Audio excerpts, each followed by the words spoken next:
Hello দর্শক, আসসালামু আলাইকুম। আজ আমি তৈরি করে দেখাবো মচমচে মোরালি। আর এই রেসিপিটা গ্রামগঞ্জের হাট বাজার কিংবা মেলাতে খুবই জনপ্রিয় একটা রেসিপি। আশা করছি আমার আজকের এই রেসিপিটা আপনাদের খুবই ভালো লাগবে। যদি ভালো লাগে চ্যানেলটি সাবস্ক্রাইব করার অনুরোধ রইল। দর্শক, তাহলে চলুন রেসিপিটা কিভাবে বানিয়ে নেওয়া যায় দেখে নেওয়া যাক। দর্শক, রেসিপিটার জন্য একটা বাটিতে নিয়ে নিব 2 কাপ ময়দা। আর ময়দাটা অবশ্যই নিজেদের পরিমাণ মতো নিতে হবে। আর এই রেসিপিটার জন্য অবশ্যই ময়দা নিতে হবে, আটা নিলে কিন্তু এটা তেমন একটা মচমচে হবে না।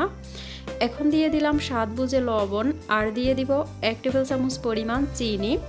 আর চিনিটাও অবশ্যই দিতে হবে, এতে করে এই মোরালিগুলো খুবই মচমচে হবে। দিয়ে দিলাম প্রায় 1 টেবিল চামচ পরিমাণ রান্নার তেল। এখন এই সব উপকরণগুলো একসাথে ভালোভাবে একটু মিশিয়ে নিতে হবে। তেলটা দেওয়ার কারণে ময়দাটা এভাবে একটু দলা পেকে আসবে, দলাগুলো হাত দিয়ে ভালো করে চটকে নিতে হবে।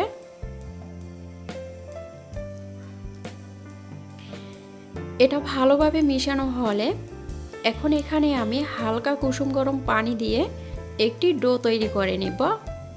আর পানিটা অল্প অল্প করে দিব, একসাথে বেশি দিব না, তাহলে কিন্তু এই ডোটা বেশি নরম হয়ে যেতে পারে।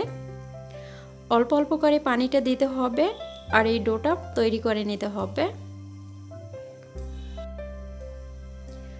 ময়দা মেখে নেওয়ার পর এরকমের একটা ডো হবে।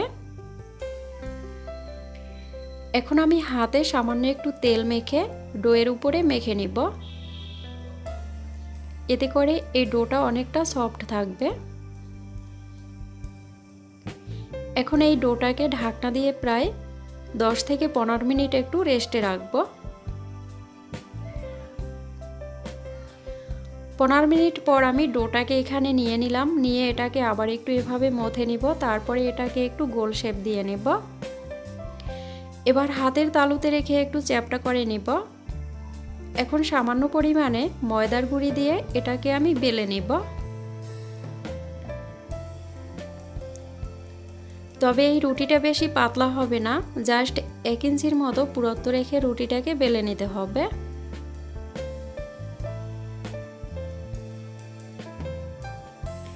এই যে এখানে আমি জাস্ট 1 ইঞ্চির মতো পুরুত্ব রেখে রুটিটাকে বেলে নিয়ে আসি। এখন একটা চাকু দিয়ে এই 2 সাইডের অংশ কেটে নিব।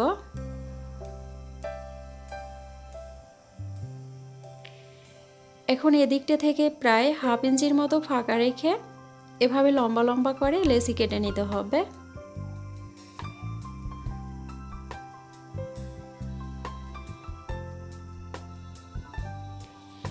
এখন আবার এভাবে মাঝখান থেকে কেটে নিব।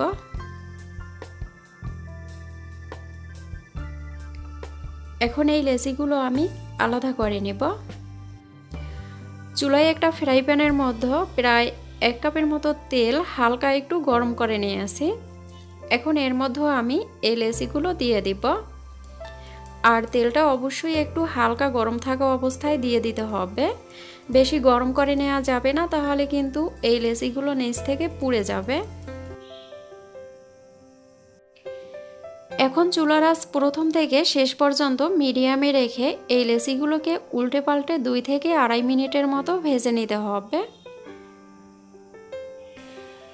অবশ্যই চুলার আঁচ মিডিয়ামে রেখে এটা ভাজতে হবে, বেশি হাই হিটেও দেওয়া যাবে না, আবার একদম লো হিটে করেও এই মোরালিগুলো ভাজা যাবে না।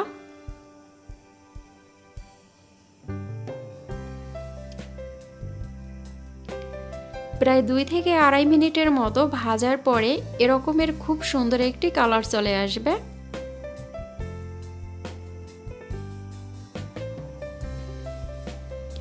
এ পর্যায়ে আমার এই মোরালিগুলো ভাজা হয়ে গেছে। এখন আমি এগুলোকে তেল থেকে অন্য একটা পাত্রে তুলে নেব।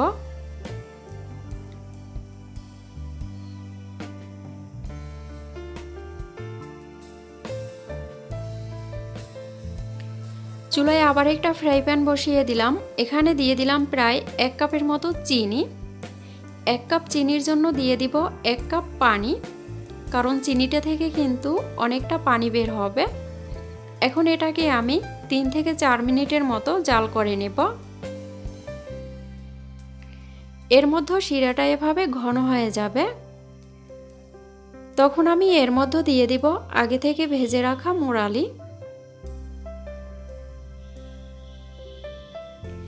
এগুলো দিয়ে শিরার সাথে ভালো করে নেড়েচেড়ে 2 মিনিটের মতো রান্না করে নেব। 2 মিনিটের মতো রান্না হলে দেখবেন এর মধ্যে এই শিরাটা শক্ত হয়ে এই মোরালির গায়ে লেগে যাবে।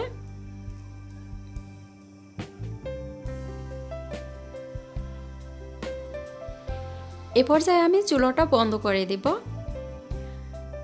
এখন আমি এই মোরালিগুলো একটা পাত্রে পরিবেশন করে নিলাম। তো দর্শক দেখলেন তো কত সহজে হয়ে গেল দারুণ মজার একটি মচমচে মোরালির রেসিপি। আমার আজকের এই রেসিপিটা আপনাদের যদি ভালো লেগে থাকে তাহলে অবশ্যই এইভাবে নিত্য নতুন রেসিপি পেতে আমার চ্যানেলটি সাবস্ক্রাইব করার অনুরোধ রইল। তাহলে দর্শক আজকের মতো এখানেই বিদায় নিলাম। সবাই ভালো থাকুন, সুস্থ থাকুন। আল্লাহ হাফিজ।